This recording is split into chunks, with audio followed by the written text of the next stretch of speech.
안녕하세요. 부동산 투자 가자 해외로의 진행을 맡은 이정현입니다. 최근 부동산 시장 국내에서 규제가 점점 더 강화가 되고 있습니다. 한국 부자들은 해외로 이미 눈을 돌리고 있다고 하는데요. 국내 경제 성장률이 점차 둔화되고 있기 때문에 더 이상 재산을 국내에 묻어서는 안 된다라는 의견들이 나오고 있습니다. 특히 투자자들이 미국과 일본, 동남아시아를 주목하면서 수익성과 안정성 두 마리 토끼를 다 잡고 있다고 하는데요. 한국 부자들이 집중하고 있는 해외 부동산, 오늘은 말레이시아에 대한 이야기를 나눠볼까 합니다. 말레이시아에 대한 투자 관심이 있으신 분들은 오늘 채널 고정해 주시기 바라겠고요. 방송을 보시다가 궁금증이나 관심 있으신 분들 서울지역번호 02-2638-3922번으로 무료 전화 받고 있고요. 샵 3989번으로 저희가 문자 상담도 받고 있습니다. 많은 참여 부탁드리겠고요. 그럼 지금부터 부동산 투자 가자 해외로 시작합니다.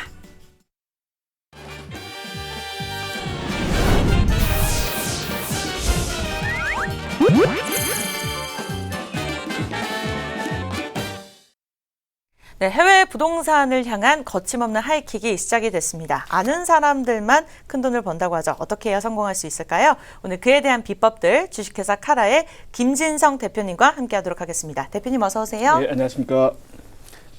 안녕하십니까. 주식회사 카라의 김진성입니다.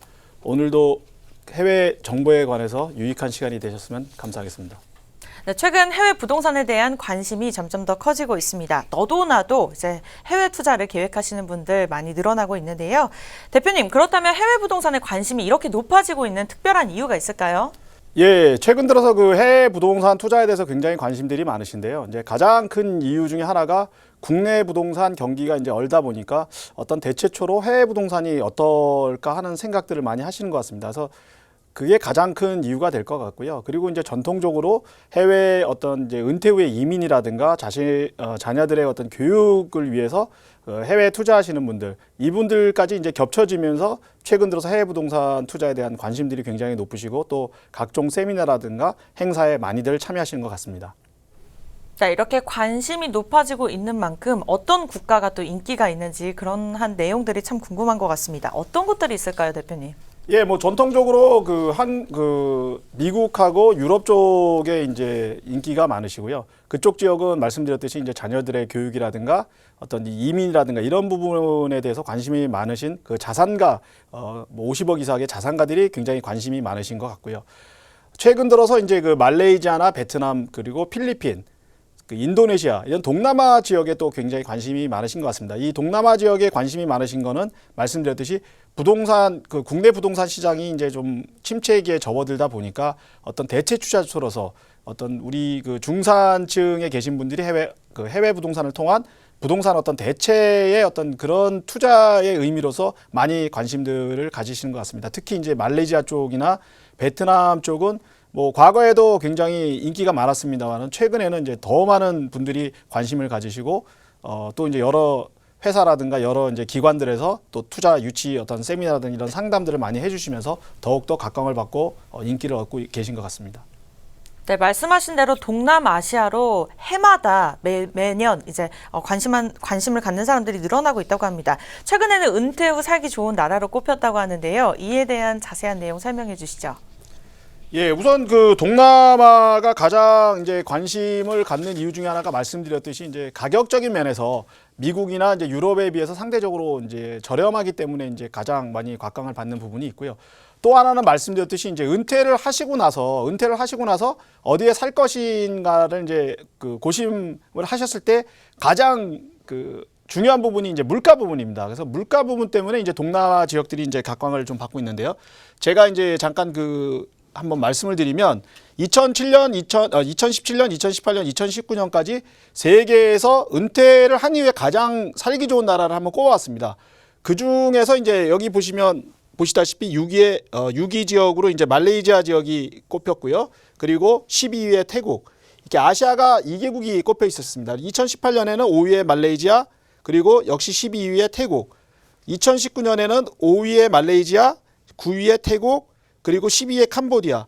아시아 국가들이 상대적으로 이제 은퇴 후에 살기 좋으신 그런 나라들로 이제 꼽혔는데요. 그 중에서도 보시다시피 말레이시아가 이제 굉장히 좀 전 세계적으로도 은퇴를 하시고 이제 살기 좋은 나라로 꼽혔습니다. 그래서 물론 이제 말레이시아가 아시아 전체로 봤을 때는 1위를 차지하고 있기 때문에 아마 이제 이런 부분들이 어떤 은퇴를 하신 이후에 내가 해외 가서 한번 생활을 해보시겠다는 그런 면에서 이제 말레이시아가 이제 꼽히고 또 최근 들어서 이제 많이 각광을 받고 있는 것 같습니다. 네, 말레이시아는 최근 이제 동남아시아 중에서도 국제 도시로 꼽히면서 경제 성장률 같은 경우에는 6% 상승세를 나타내고 있다고 하는데요. 그렇다면 이외에도 어떤 매력들이 있을지 궁금합니다.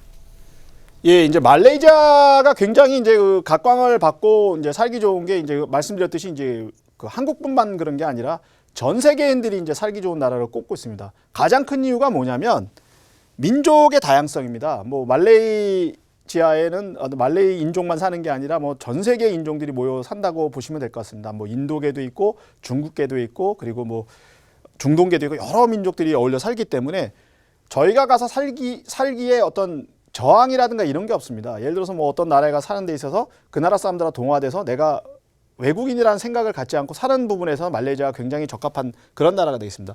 또 하나는 이제 국민들 자체가 굉장히 후합니다. 어떤 이민자들에 대해서 어떤 배타적인 게 없고 또 하나는 그 삶 자체가 굉장히 모든 게 이제 빠르게 급속도로 진행되는 게 천천히 진행되는 부분이 있어서 처음에 이제 한국 분들이 가셔서 사시기에는 조금 답답한 면도 있을 수가 있겠지만 적응을 하시다 보면 굉장히 이제 편하고 어떻게 보면 천천히 가는 부분이 있어서 어떤 삶의 어떤 여유라는 부분이 있을 수 있습니다. 근데 그런 부분이 이제 투자의 어떤 그 살기 좋은 매력이 되겠고요.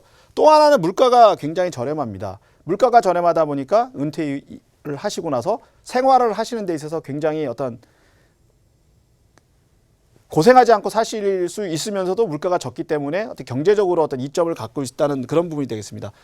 그리고 이제 무엇보다 중요한 게 다양한 즐길거리가 있다는 겁니다. 뭐 해변도 있고 골프장도 있고 또 그 나라의 민족들이 여러 민족들이 있다 보니까 어떤 문화유산도 여러 가지가 있어서 그런 부분이 어떤 즐길거리가 있다는 부분이 굉장히 중요합니다. 어떤 나라에 가서 사는 데 있어서 삶이 무료하면 그 나라에 살기가 굉장히 어려운 부분이 있는데 말레이시아는 굉장히 다양한 부분이 있어서 이런 부분에서 또 좋은 장점이 있겠습니다. 또 민족이 여러 민족이 있다 보니까 먹거리가 굉장히 많습니다. 먹거리가 많다는 거는 사람이 사는 데 있어서 먹는 것만큼 중요한 부분이 없기 때문에 다양한 먹거리가 있어서 먹고 즐기고 또 어떤 행복하게 사는 부분에 있어서 굉장히 중요한 그런 부분이 이 먹거리 천국이라는 부분이 되겠습니다. 이 부분 때문에 외국인들도 좋아하고 한국인들도 좋아하고 그런 나라가 이제 말레이시아가 될 것 같습니다. 또 하나는 이제 잠시 후에 다시 한번 말씀을 드리겠습니다만 아시아의 게이트웨이입니다. 아시아의 게이트웨이라는 게 뭐냐면 동남아에서 가장 그 어떤 접근 어떤 지정학적 위치에서 가장 그 유리한 그런 나라가 되겠습니다. 한국에서 유럽을 가는 데 있어서 거쳐서 갈 수 있는 게 말레이시아고요. 아프리카를 가는 데 있어서 거쳐서 갈 수 있는 게 말레이시아입니다. 그게 왜냐하면 지정학적 위치상으로 보면 말레이시아가 아시아의 중심 지역에 자리를 잡고 있습니다. 그래서 말레이시아가 예전부터 어떤 지정학적으로 굉장히 중요한 위치가 있고 모든 그 항공이라든가 어떤 배편들이 왔다 갔다 하는 그런 중요한 지점이 있기 때문에 이런 부분이 말레이시아의 어떤 투자 매력이 되겠습니다. 그리고 또 하나가 이제 영어가 통용입니다. 물론 이제 공용어는 말레이어인데요. 말레이어가 공용이지만 영어가 통상적으로 쓰이고 있기 때문에 외국 분들이 생활하시기에 굉장히 어렵지 않다는 부분입니다. 이런 부분 때문에 이제 많은 외국 기업들과 외국인들이 말레이시아에 투자를 하시고 말레이시아에 거주를 하고 있다고 보시면 될 것 같습니다. 그리고 이제 어떻게 보면은 은퇴를 하시거나 아니면 거주를 하는 부분에 있어서 굉장히 이제 중요한 부분 중에 하나인데요. 보건 수준이 굉장히 좀 상대적으로 양호합니다. 다른 동남아 같은 경우는 이제 뭐 의료비는 싸고 그렇지만 의료 그 기관 자체가 굉장히 이제 어떤 수준 자체가 좀 낮은 부분이 많은데 말레이시아는 상대적으로 양호한 그런 보건 수준을 갖추고 있기 때문에 이것이 또 하나의 투자 매력이라고 보실 수가 있겠습니다. 다음은 그 말레이시아의 종교 분포에 대해서 말씀드리겠습니다. 제가 말씀드렸듯이 이제 말레이시아는 다양한 인종들이 모여 살고 있다고 그랬는데요. 그 다양한 인종들이 몰려 살고 있기 때문에 그에 따라서 그 어떤 종교적인 면도 굉장히 많습니다. 어떤 그 중동 같은 경우는 어떤 이슬람이라는 종교 하나만 돼 있고 어떤 나라는 또 뭐 이렇게만 돼 있는데 말레이시아는 종교적으로도 굉장히 다양성이 있습니다. 보시면 이제 제일 많이 차지하는 게 이슬람교가 61.3%가 가장 많이 차지하고 있고요. 그 다음에 이제 불교가 19.8%, 그 다음에 기독교가 9.2%, 그 다음에 힌두교가 6.3%.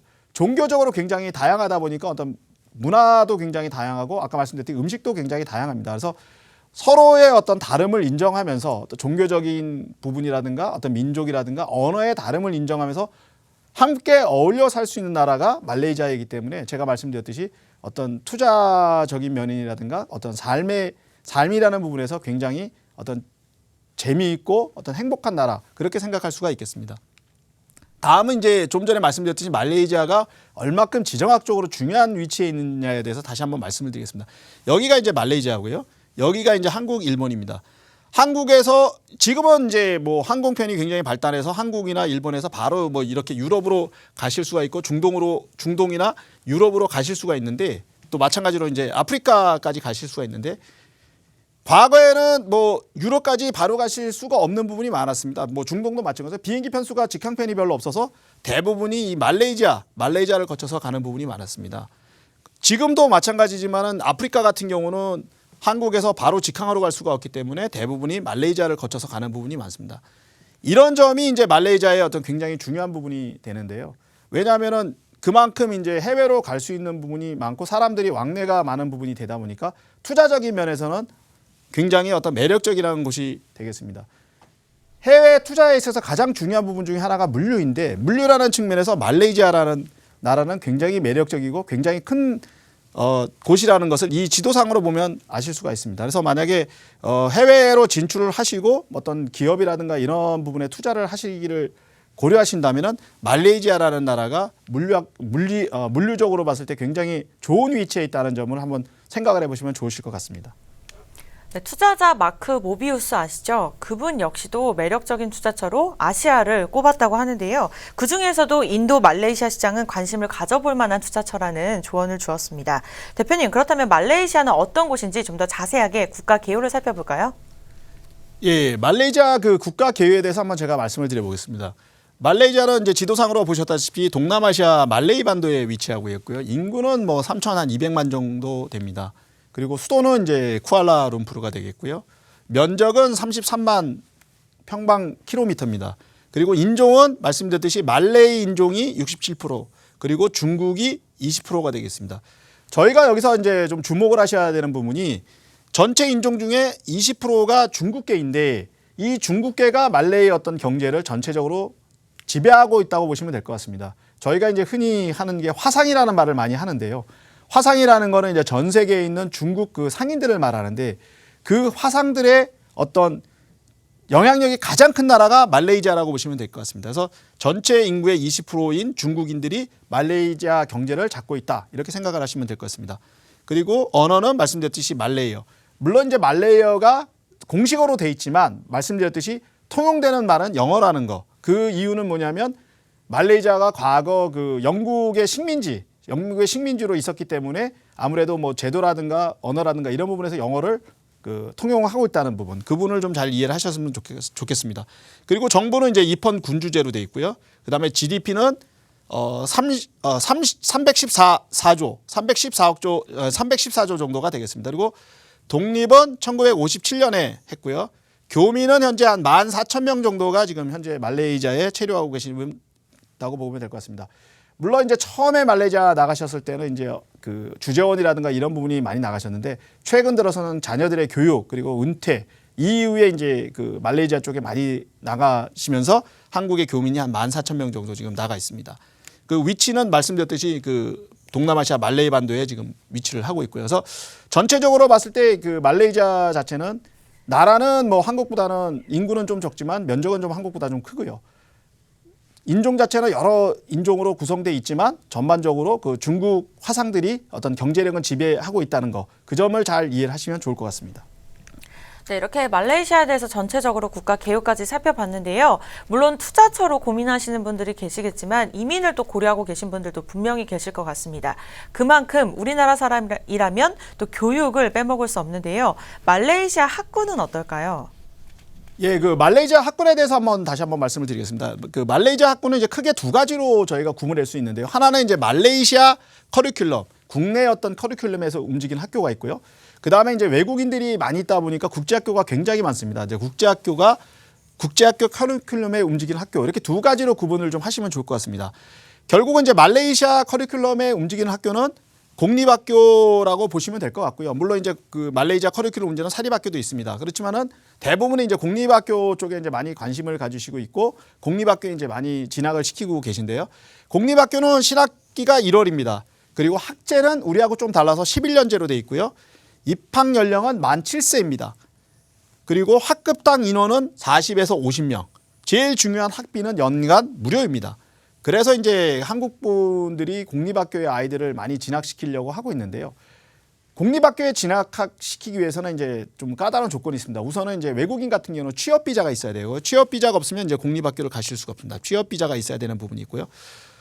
또 하나가 뭐냐면 이제 공립학교 같은 건 40명에서 50명이다 보니까 이제 학생이 너무 많아서 수업의 어떤 집중도가 떨어진다는 부분이 있고요. 대신에 이제 장점으로는 중국어와 영어와 말레이시아 3개 국어를 배울 수 있다는 그런 장점이 있습니다. 그래서 이제 공립학교를 일부러 보내시려는 부모들도 많으신데 말씀드렸듯이 어떤 제한이 있기 때문에 그렇게 뭐 쉽게 들어간다고는 하실 수가 없을 것 같습니다. 그래서 이제 대안으로 나온 게 사립학교입니다. 사립학교 같은 경우는 신학년이 1월에 시작되고요. 마찬가지로 학제는 11년입니다.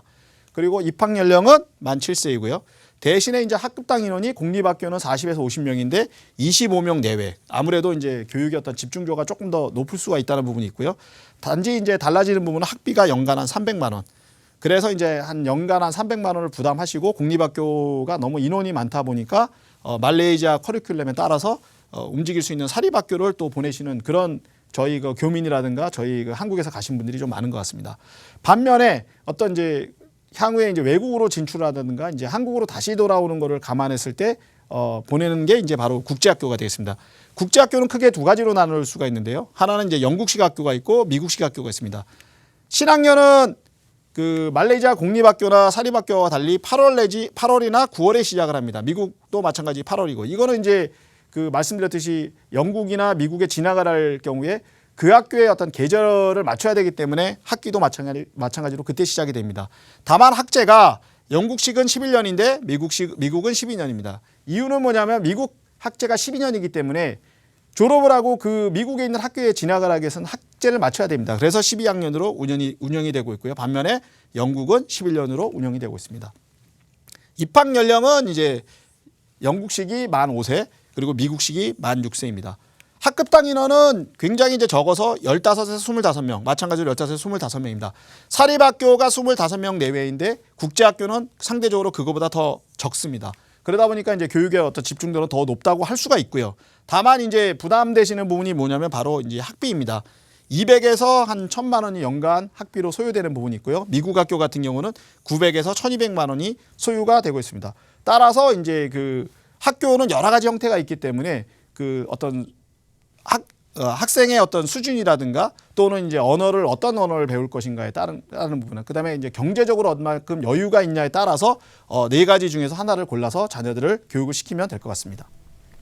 네, 지금 해외 부동산에 대한 이야기들을 나눠보고 있습니다. 본 방송은 해외 이민을 종용하는 것이 아니기 때문에 다양한 정보만을 제공하는 거기 때문에 객관적으로만 정보를 이용해 주시기 바라겠습니다. 네, 그렇다면 지금부터는 이제 말레이시아에 대한 부동산 시장 동향에 대한 이야기를 나눠볼까 하는데요. 궁금해하시는 분들 굉장히 많을 것 같습니다. 대표님, 말레이시아의 분위기는 어떤가요? 예, 그 말레이시아 부동산 시장에 대해서 여러 이제 자료들도 나오고 여러 데이터가 나오는데요.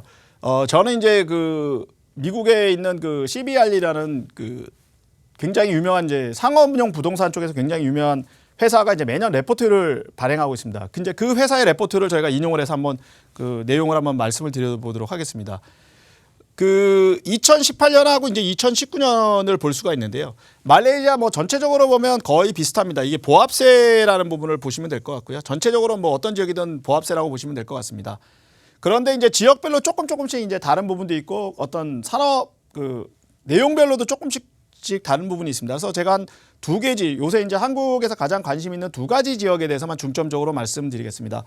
여기에 맨 위에 있는 게 이제 클롱밸리라는 부분이 우리가 흔히 알고 있는 쿠알라룸푸르 인근이라고 보시면 되겠습니다. 쿠알라룸푸르를 비롯한 그 클롱밸리 지역하고 그 다음에 최근에 이제 또 관심을 갖고 있는 남부에 있는 조호바루 지역입니다. 요 두 지역에 대해서 중점적으로 한번 말씀을 드려보도록 하겠습니다.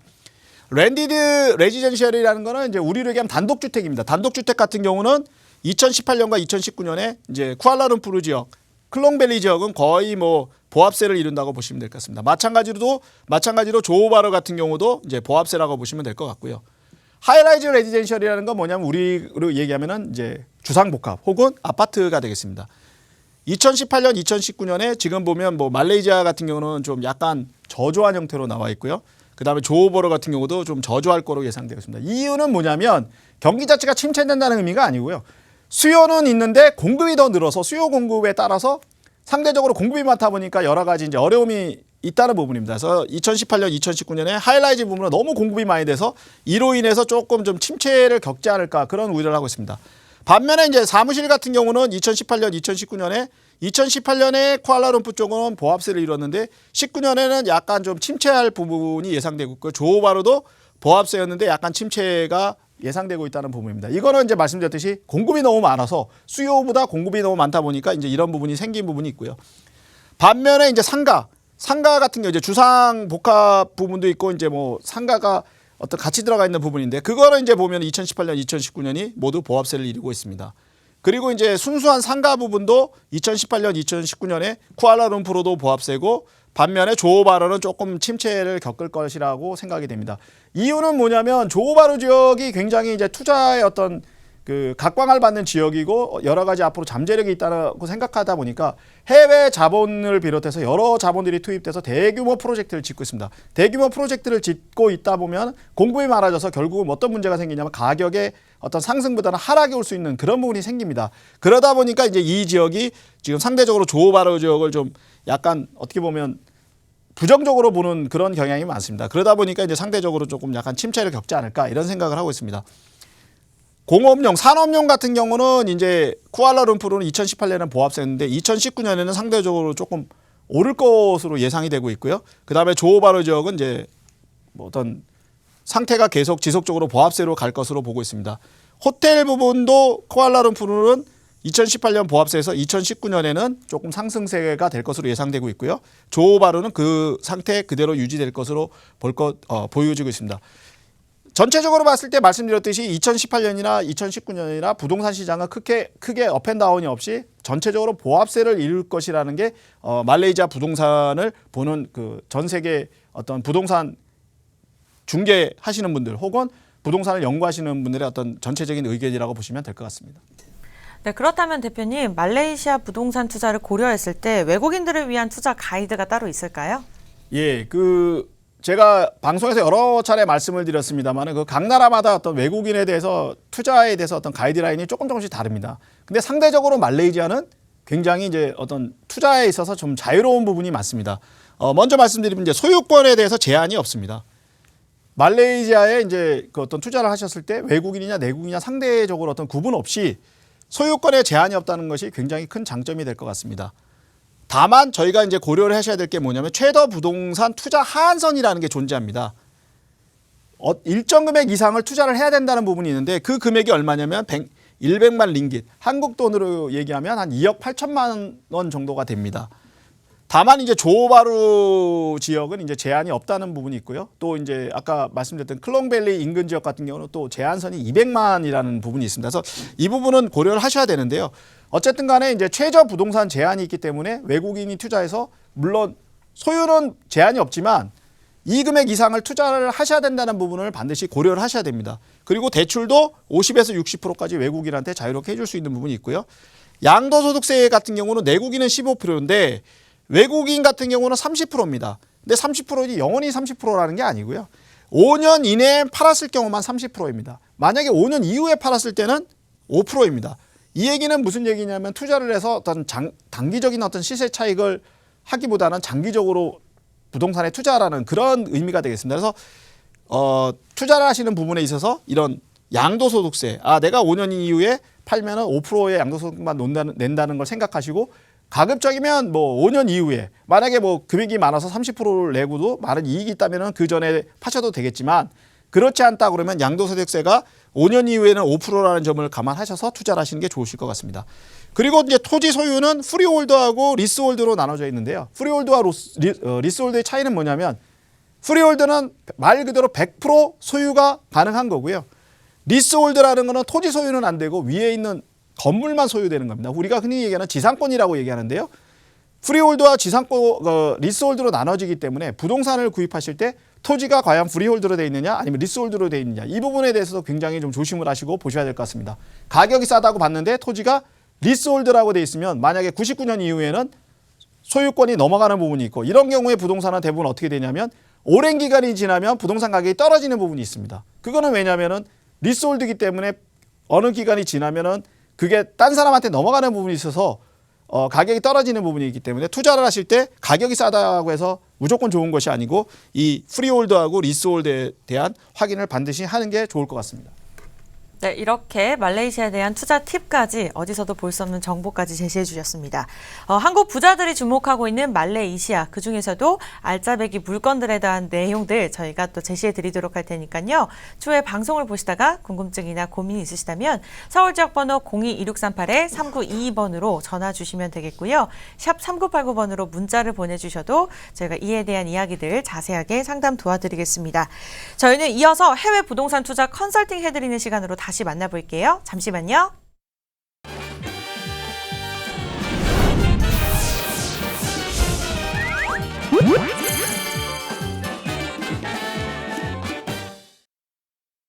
네, 해외 부동산에 대한 매력들이 알려지면서 그에 대한 고민도 나날이 깊어지고 있습니다. 오늘은 어떤 투자자가 해외 부동산에 관련된 고민을 보내줬을지 그에 대한 내용 화면으로 만나볼게요. 안녕하세요. 저는 50대 자산가입니다. 그동안 국내 부동산에 투자를 했지만 별다른 재미를 보지 못했어요. 그래서 이번에는 해외 부동산에 투자를 계획하고 있습니다. 그중에서도 아직 저평가되어 있는 말레이시아나 인도네시아 쪽으로 투자를 고려하고 있는데요. 주거용과 상업용, 사무용 등 어디에 투자를 해야 할지 고민입니다. 투자금은 어느 정도가 필요하며 어느 종류의 투자를 해야 좀 더 쉽고 안전하게 투자를 할 수 있을까요? 네, 오늘은 50대 자산가에 대한 해외 부동산 투자 고민이었습니다. 이렇게 의뢰인의 사연을 쭉 들어봤는데요. 대표님 어떻게 보셨나요? 예, 요새 들어서 이제 50대 자산가들이 이제 부동산에 대해서 관심이 많으시고 이제 여러 가지 이제 질문들을 많이 하시는데요. 그게 이제 가장 큰 이유가 뭐냐면 서두에서 말씀드렸듯이 한국 부동산 경기가 힘드니까 어떤 해외 대체 투자처로 해외 부동산 투자를 많이 고려하시는 것 같습니다. 이분도 이제 마찬가지로 그런 부분 때문에 이제 해외 쪽에 투자를 하시려고 그러고 또 최근 들어서 뭐 어려운 부분이 있으니까 여러 나라를 좀 검토하시는 것 같은데요. 뭐 제 생각에는 시기적으로 봤을 때 어떤 자산이 있으시다 보면 해외 부동산 투자를 고려하시는 거는 굉장히 좋다고 생각을 합니다. 근데 이제 중요한 부분은 뭐냐면 서둘러서 투자하시는 것보다 여러 가지 좀 살펴보시고 차근차근 따지신 이후에 본인에게 이제 가장 잘 맞는 그런 부분을 투자를 하셔야 성공을 하실 수 있고 실패하지 않으시다고 생각을 합니다.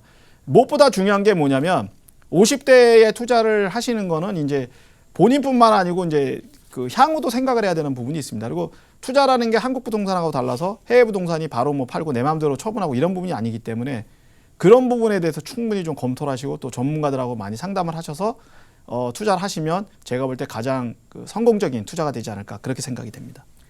네, 국내도 그러하듯 이 해외 부동산 투자 같은 경우에도 종류가 굉장히 다양하잖아요. 이 선정하는 데 특별한 노하우가 있을까요? 뭐 노하우가 한국 부동산이나 뭐 해외 부동산이나 큰 차이는 없습니다. 큰 차이는 없는데 가장 중요한 게 뭐냐면 제가 이제 항상 이 시간에 이제 여러분께 말씀드리는 게 그 나라의 어떤 부동산 투자 가이드라든가 그 나라에 이제 투자를 하실 때 조심하셔야 될 부분에서 많이 이제 제가 말씀을 드리는데요. 그거를 말씀드리는 가장 큰 이유는 뭐냐면 투자라는 데 있어서 어떤 한국적인 사고만 갖고 하셨을 때는 큰 실패를 하실 수 있는 부분이 많습니다. 물론 이제 뭐 물건을 보고 수익률 계산하고 이건 한국하고 똑같은데 뭐 단적인 예로 말씀드리면 부동산 토지의 소유권이 누구한테 있느냐, 뭐 프리홀드냐 아니면 뭐 리스홀드냐 그거에 따라서 이제 부동산 가격의 차이도 나고 향후에 이제 뭐 자녀들한테 상속이나 증여하는 부분에서도 문제가 생길 수가 있습니다. 그래서 그런 부분에 대해서 충분히 이제 좀 검토를 하셔야 되고요. 또 하나 이제 조심하셔야 될 거는 흔히 이제 뭐 요새 부동산 소개하시는 분들이 뭐라고 하냐면 수익률이 좋고 뭐 여기는 투자를 하셔도 됩니다 이렇게 말씀을 하시는데 세상 어디에나 이렇게 확정된 수익이나 이런 건 없습니다. 그래서 그런 부분에 대해서는 계속 뭐 살펴보시고 그다음에 임대량도 이제 직접 가서 한번 보시고 무엇보다 중요한 거는 본인이 이제 가서 여러 번 가셔서 보셔야 됩니다. 보시고 마음속으로 느끼고 정말 여기가 좋다는 거를 조사가 된 이후에 투자를 하셔야 제가 볼 때는 좀 성공적인 투자가 되시지, 그렇지 않고 남의 말만 듣고 또 뭐 이웃에 있는 분이라든가 친지들 얘기만 듣고 투자를 하시면 실패하시는 경우가 많기 때문에 이제 그런 점에 대해서 좀 많이 살펴야 되시고요. 하나 더 말씀드리면 투자의 목적이 뭐냐? 거주냐? 말 그대로 투자냐? 그거에 따라서 이제 부동산의 어떤 물건들이 달라집니다. 뭐 사시는 부분에 있어서는 이제 뭐 주거용 아파트라든가 주택이란 이런 부분이 되겠지만 투자를 하시는 부분에 있어서는 반드시 뭐 상가라든가 이런 부분은 아닙니다. 뭐 아파트를 투자하셔도 되고 주택을 투자하셔도 되는데 내가 이것을 이용을 해서 어떤 비즈니스를 할 수 있느냐 이런 부분까지 고려를 하셔야 될 부분이 있어서 종합적으로 그런 어떤 플랜을 좀 만드시고 투자를 하시는 게 제가 볼 때는 그 가장 좋은 방법이 아닐까 그렇게 생각이 됩니다. 네, 먼저 목적성이 있어야 되고요. 무엇보다도 직접 발품을 팔아봐야 진짜 실제로 어느 곳에 투자해야 될지 정확한 결론이 날 것 같습니다. 그렇다면 앞서 50대 자산가와 같은 경우들도 굉장히 많을 것 같은데요. 그분들을 위해서 맞춤 컨설팅 좀 도와주시죠. 예, 우선 뭐 오늘 그 말레이시아 쪽인 부분이니까 제가 말레이시아를 중심으로 해서 한번 말씀을 드리겠습니다. 우선은 이제 말레이시아 같은 경우는 제가 그 좀 전에도 그 부동산 시장에 대해서 말씀을 드렸습니다만 지역적으로 굉장히 차이가 좀 많이 납니다. 그래서 우선은 이제 쿠알라룸푸르가 수도인데 쿠알라룸푸르를 중심으로 한 지역과 있고 그 다음에 남부 쪽에 이제 조호바루 지역이 있는데요. 그 조금씩 특성이 다릅니다. 쿠알라룸푸르 같은 경우는 뭐냐면은 최근 들어서 이제 뭐 산업용이라든 호텔은 올해 이제 좀 인기를 얻고 있는 부분은 있지만 다른 부분이 뭐냐면은 이제 공급들이 많고 또 오래된 그 지역이다 보니까 상대적으로 수요가 그 새로운 지역보다는 좀 작은 편입니다. 수요는 제한되어 있는데 공급은 늘어나서 여러 가지 면에서 보면은 어떤 문제가 걱정이 되냐면 임대라는 부분이 굉장히 걱정이 됩니다. 임대가 걱정이 되면은 또 뭐가 문제가 생기냐면 투자라는 부분에서 수익성에 또 직결이 됩니다. 그래서 이제 쿠알라룸푸르는 여러 가지 뭐 이점도 있고 좋은 매력도 있지만 중요한 부분은 과연 이게 임대를 했을 때 어떤 가능성이 크냐 아니면 임대를 통해서 수익성이 높으냐 이런 부분을 충분히 따지고 이제 투자를 하시는 게 좋다는 생각이고요.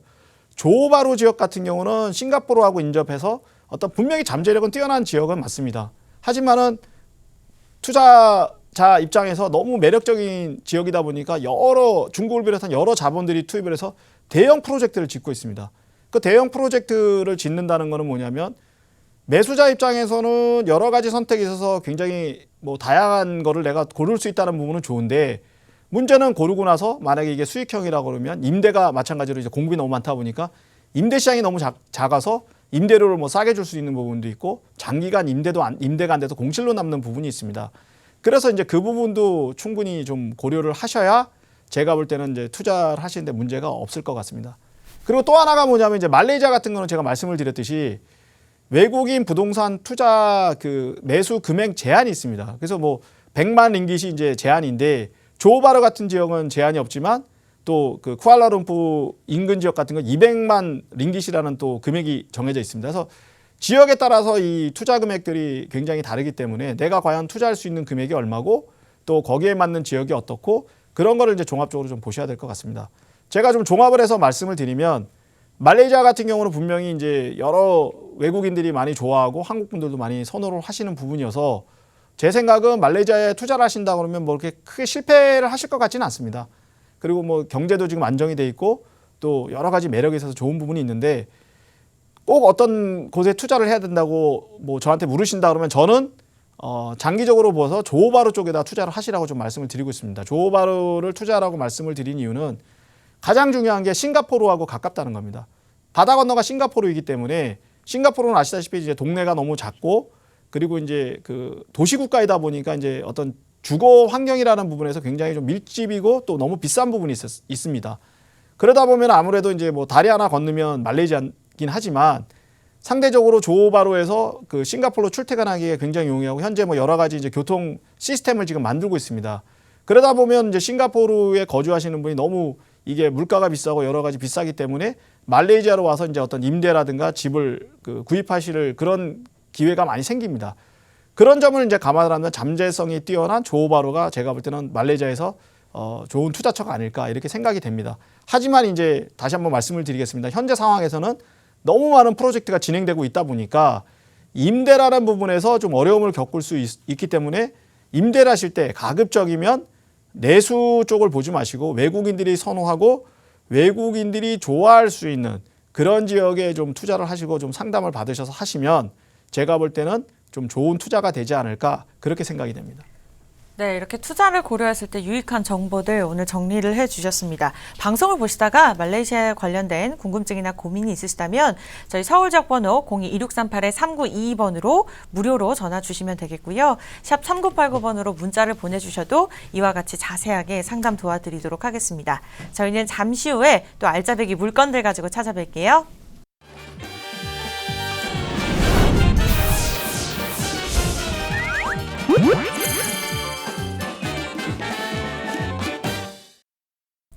네, 세상은 넓고 부동산은 많다고 하죠. 그중에서도 오늘 이 시간에는 중국의 투자금이 많이 들어간 곳입니다. 말레이시아에 위치한 알짜 투자처 두 가지를 소개해드릴 예정인데요. 방송을 보시다가 이에 관련된 궁금증이나 고민이 있으시다면 서울지역 번호 022638-3922번으로 무료로 전화 주시면 되겠고요. 샵 3989번으로 문자를 보내주셔도 저희가 이에 대한 이야기들 자세하게 도와드리도록 하겠습니다.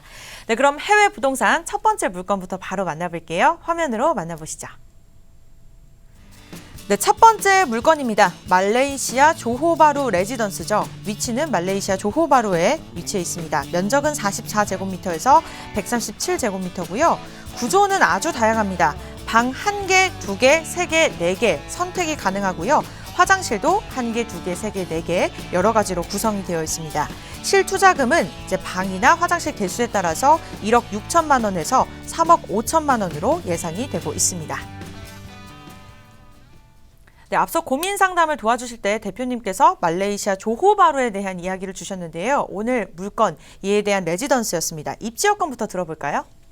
예, 말레이시아 이제 조호바루에 대해서 제가 잠깐 말씀을 드렸습니다만은 이제 싱가포르하고 이제 바다를 끼고 이렇게 마주보고 있는 지역입니다. 그래서 아주 좋은 지역에 입지하고 있고요. 저희 지도상으로 한번 잘 말씀을 다시 한번 드리겠습니다. 조호바루 지역이고요. 여기가 바로 싱가포르입니다. 그리고 요 사이에 이제 다리가 하나 있고요. 그러니까 지금 현재로서는 이 다리만 건너면 이제 싱가포르가 되겠습니다. 그래서 엄밀히 따지면은 뭐 말레이시아 국토에 있지만 말레이시아 영토에 있지만 뭐 결국은 어떤 영향권은 싱가포르 영향권을 받아보신다고 생각하시면 될 것 같습니다. 그래서 이제 최근 들어서 이제 조호바루에 대해서 굉장히 관심이 많고 또 외국인 외국 투자자들도 이제 관심을 가장 많이 갖고 있는 이유 중에 하나가 뭐냐면 이 싱가포르 옆에 인접하고 있다는 부분. 그리고 실제로 지금 말레이시아 정부에서 싱가포르 쪽으로 가는 부분에 대해서 말레이시아 정부하고 싱가포르 정부하고 서로 간의 어떤 다리라든가 어떤 트램이라든가 이런 부분에 대해서 굉장히 지금 서로 간에 지금 얘기를 많이 하고 있고 프로젝트를 진행하고 있습니다. 그 프로젝트가 다 이제 완공이 되고 모든 것이 끝나게 되면은 결국은 조호바루에서 싱가포르로 출퇴근하는 인원들이 굉장히 많을 것으로 예상이 됩니다. 이 부분은 뭐냐면은 싱가포르는 물가가 비싸고 또 하나는 이제 어떤 제한된 그런 영토이다 보니까 앞으로 인원이 늘어나고 어떤 주택의 수요가 늘었을 때 공급을 해줄 수 있는 부분이 굉장히 제한적인데 그 제한적인 부분을 해결을 해줄 수 있는 부분이 바로 이 조호바루이기 때문에 그런 부분에서 이제 조호바루가 어떤 투자자들의 어떤 각광을 받지 않을까 그렇게 생각이 되고 있습니다. 인공위성으로 다시 한번 보여드리겠습니다. 여기가 이제 바다가 되겠고요. 여기가 이제 조호바루가 되고 여기가 싱가포르입니다. 보시면 뭐 전부 다 지금 프로젝트가 진행되어 있고 싱가포르 같은 경우는 이미 뭐 꽉 차 있는 상태라 현재로서는 더 이상 이제 영토를 확장할 수 있는 부분이 없습니다. 이런 이점을 살려서 이제 조호바루에 여러 기업들이 들어와 있고 이제 프로젝트가 진행이 지금 현재 많이 되고 있는데요. 오늘 이제 소개해드릴 물건은 이 조호바루 중에서도 바로 이 해변가 인근입니다. 해변가 인근인데요. 다시 한번 전에 거로 말씀드리면 바로 이 지역이 되겠습니다. 그러니까 이 지역에 있다 보니까 이제 장점 중에 하나가 뭐냐면은 뭐 출퇴근이 용이한 부분이 있고 또 하나는 이제 바다가 보이고 있기 때문에 어떤 조망이라는 부분에서 굉장히 유리한 여건을 차지하고 있습니다. 그리고 주위에 보시면 여기 뭐 체육관도 있고 기차역도 있고 여러 가지 또 호텔도 있고 여러 가지 편의시설이 다 갖춰져 있는 그런 지역이 되겠습니다. 그러다 보니까 이제 여러 가지 면에서 굉장히 어떤 매력을 갖고 있는 부분이고 입지적인 면에서는 굉장히 좀 어떤 여러 가지 장점을 가진 그런 좋은 지역이 아닐까 그렇게 생각이 되고 있습니다. 네, 한강이 보이는 집에서 사는 게 저의 어릴 때 꿈이었는데요. 그와 비슷한 물건인 것 같습니다. 이외에도 또 다른 장점들이 있을까요?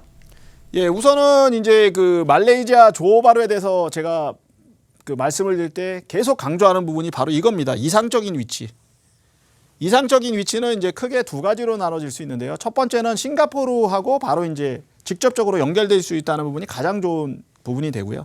또 하나가 뭐냐면은 이제 그 바닷가 해안가에 끼고 있어서 정서적으로도 그렇고 뭐 어떤 생활을 즐기는 부분에 있어서도 굉장히 좀 어떤 위치적으로 굉장히 좀 유리한 그런 부분이 되겠습니다. 이에 따라서 이제 여유로운 삶이 가능하다는 부분입니다.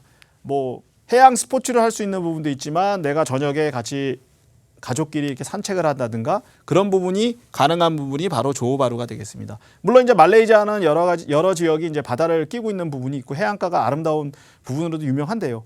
하지만 조호바루에서는 모든 것이 이제 갖춰져 있는 부분이 있어서 여유로운 삶을 좀 할 수 있는 그런 부분이 있습니다. 그리고 골프장이라든가 바닷가가 있어서 다양한 레저하고 여가 활동을 할 수 있는 부분이 있습니다. 또 하나 이제 관심을 가지셔야 될 부분 중에 하나가 뭐냐면 조호바루의 그 어떤 주거 단지만 지금 짓고 있는 부분이 아니고요. 이미 레고랜드가 가 있고 여러 가지 레저 시설이 지금 또 계획이 되어 있습니다.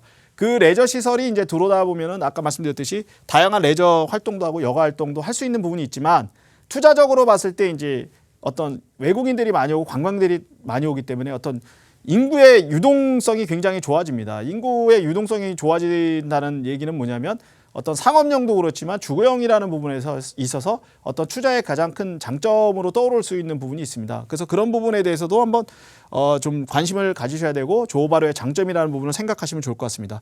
그리고 이제 말레이시아의 뭐 공통적인 부분이기는 합니다만은 조호바루 역시 그 저렴한 물가를 자랑하기 때문에 생활을 하시는 데 있어서 굉장히 좀 경제적으로 사실 수 있는 부분이 있습니다.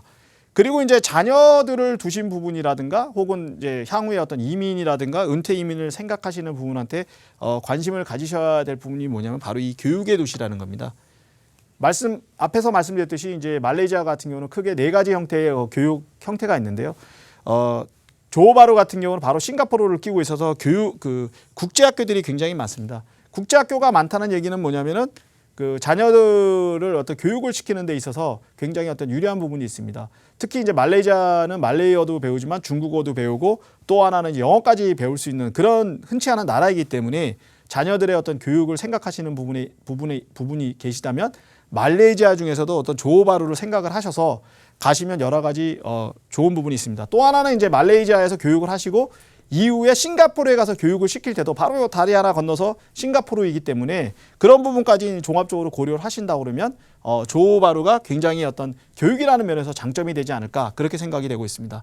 뭐 5가지가 이제 조호바루의 장점인데 그 외에도 이제 최근 들어서 외국인들이 많이 와서 살고 있고 또 하나 이제 한국 분들도 또 여기에 가서 많이 살고 계시기 때문에 뭐 실질적으로 보면은 조호바루에 지금 한국의 프랜차이즈 업체들도 굉장히 많이 들어와 있습니다. 그래서 한국에서 생활하시는 거하고 거의 다름이 없이 그렇게 생활할 수 있는 여건까지 갖춰져 있기 때문에 조호바루가 굉장히 좋은 어떤 매력적인 장점을 가졌다고 할 수가 있겠습니다. 네, 이렇게 장점까지 살펴봤는데요. 레지던스인 만큼 또 건물 특징도 굉장히 궁금합니다. 건물은 어떨까요, 대표님? 예, 우선 이제 이게 전체 어떤 그 조감도인데요. 보시면은 뭐 이게 이제 상업용 건물들도 있고요, 주거용 건물들도 있는데요. 다양한 형태로 이루어져 있습니다. 뭐 방이 이제 원룸 타입인 스튜디오부터 방 4개까지 뭐 펜트하우스까지 다양하게 지금 갖춰져 있고요. 뭐 보시면은 말씀드렸듯이 제가 계속 강조를 합니다만은 제일 중요한 분이 해안가를 끼고 있어서 바로 나가시면 이제 그 싱가포르가 여기가 이제 보시면 싱가포르라고 써놨는데 싱가포르가 보이는 그런 해변가에 위치하고 있어서 싱가포르를 볼 수 있는 그리고 뭐 해가 지는 석양을 볼 수 있는 그런 부분에 이제 좋은 조망을 갖고 있고요.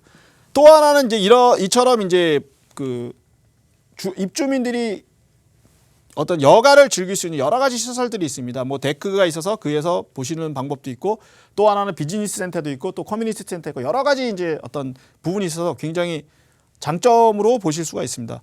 그리고 이제 다양한 형태의 어떤 아파트가 있으니까 뭐 그 여건 다시 말씀을 드리면은 투자의 어떤 내 여력에 따라서 여러 가지 형태로 투자를 하실 수가 있습니다. 방 하나짜리를 뭐 투자하셔도 되고 내가 좀 여유가 있다면 방 4개짜리를 투자하실 수가 있고 그런 식으로 투자를 하실 수 있다는 부분이 또 하나의 어떤 장점이라고 하겠습니다. 그래서 이제 종합적으로 보면 레지던스라는 거는 뭐냐면은 생활을 하는 부분도 있지만 외국 사람들이 와서 생활을 했을 때 편하다는 부분이 굉장히 중요한 부분인데 이 레지던스는 이제 그런 부분을 다 갖추고 있고 또 하나는 이제 상업용 시설까지 있기 때문에 생활이라는 면에서는 굉장히 뛰어나다고 보실 수가 있습니다. 그래서 투자라는 면에서도 이 레지던스가 굉장히 매력이 있는 그런 레지던스라고 보시면 될 것 같습니다. 네, 그럼 이어서 투자처에 대한 장점 좀 더 자세하게 들어보도록 할게요.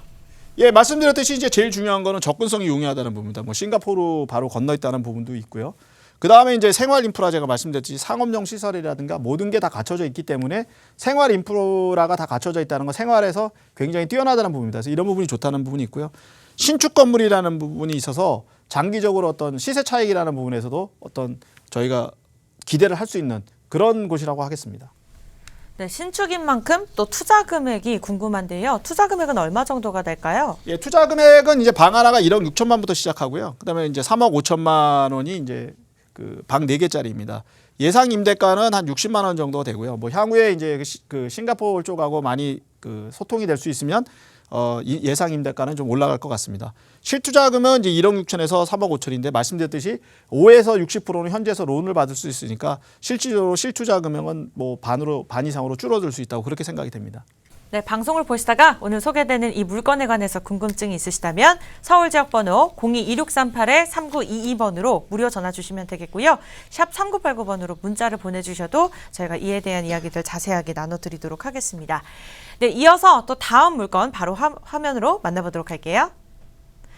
네, 두 번째 물건입니다. 말레이시아 조호바루에 위치한 레지던스이고요. 면적은 53제곱미터에서 194제곱미터입니다. 구조는 앞서 물건과 비슷하게 방 1개, 2개, 3개, 4개 선택이 가능하고요.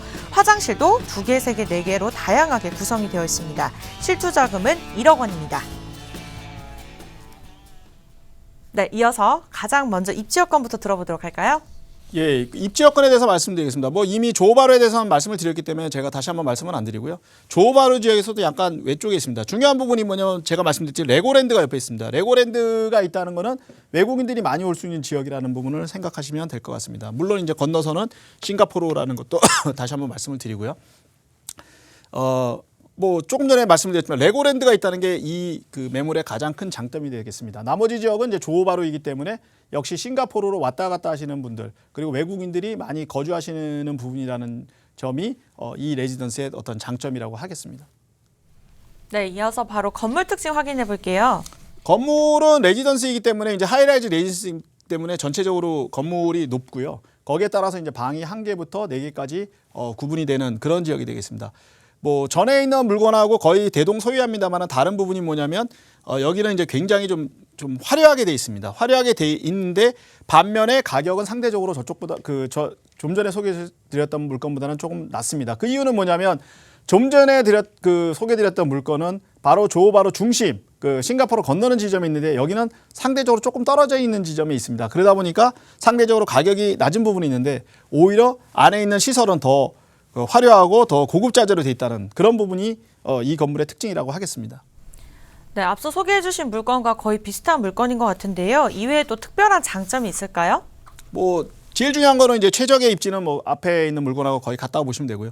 시세 대비 저렴한 가격이 이 건물의 특징이라고 하겠습니다. 뭐 입주민을 위한 편의시설은 뭐 대동소이하고요. 중요한 부분이 시세 대비해서 저렴한 가격이기 때문에 투자를 하시는 부분에 있어서 어떤 금액적으로 상대적으로 그 경쟁력이 있기 때문에 그런 부분을 감안하신다면 이 건물이 어떤 매력적이지 않을까 그렇게 생각이 됩니다. 아까 앞서 잠깐 봤는데 가격이 또 굉장히 매력적이었던 것 같습니다. 이 부분도 한번 짚어주시죠. 우선은 이제 방 하나짜리 같은 경우는 뭐 1억 원이면 되시니까 1억 원을 투자하신다는 거는 상대적으로 굉장히 좀 소액 투자라는 부분이 생각이 되고요. 그 다음에 예상 임대가는 이제 50만 원입니다. 50만 원의 1억이면 한 수익률 한 6% 정도로 생각하실 수 있고요. 그 다음에 실투자 금액은 1억인데 만약에 융자하신다면 50에서 60%를 융자하실 수 있으니까 5천만 원만 투자를 하시면 이 건물에는 소유를 하실 수 있는 그런 부분에 있어서 굉장히 좋은 장점이라고 하실 수가 있겠습니다. 네, 오늘은 말레이시아 조호바루 레지던스 두 가지 물건에 대해서 자세하게 살펴봤는데요. 좀 더 자세한 내용들 궁금하신 분들 굉장히 많으실 것 같습니다. 이에 대한 상담을 또 도와주신다고 들었는데요. 대표님이 진행하는 세미나에 대한 내용 좀 짚어주시죠. 네, 이번에는 이제 그 동남아 부동산에 대해서만 집중적으로 저희가 한번 세미나를 해볼 생각입니다. 날짜는 6월 25일 화요일 오후 7시입니다. 장소는 저희 강남 삼성동에 있는 저희 카라 회의실이 되겠고요. 이날은 동남아에 대해서 중점적으로 하기 때문에 동남아 부동산에 관심 있으신 분이 많이 오시면 좋은 시간이 될 것 같습니다. 네, 6월 25일 화요일 오후 7시입니다. 많이들 참여하셔서 많은 공부 되셨으면 좋겠고요. 저희가 예약제로도 받고 있으니까요. 꼭 예약하셔서 많은 정보들 얻어가셨으면 좋겠습니다. 대표님과는 여기서 인사드릴게요. 수고하셨습니다. 감사합니다. 네, 부동산 투자 가자 해외로 저희가 준비한 소식은 여기까지입니다. 오늘 방송을 보시다가 소개되는 물건에 대한 궁금증이나 고민이 있으시다면 서울지역번호 02-2638-3922번으로 무료 전화 주시면 되겠고요. 샵 3989번으로 문자를 보내주셔도 저희가 자세하게 상담 도와드리고 있습니다. 네, 본 프로그램은 시청자 여러분들에게 다양한 정보를 제공해드리고 있습니다. 실제 부동산의 가치나 가격의 상승과 하락은 보장하지 않기 때문에 참고 자료로만 이용해 주시기 바라겠고요. 저는 다음 주 이 시간에 다시 찾아뵙도록 하겠습니다. 시청해주신 여러분 고맙습니다.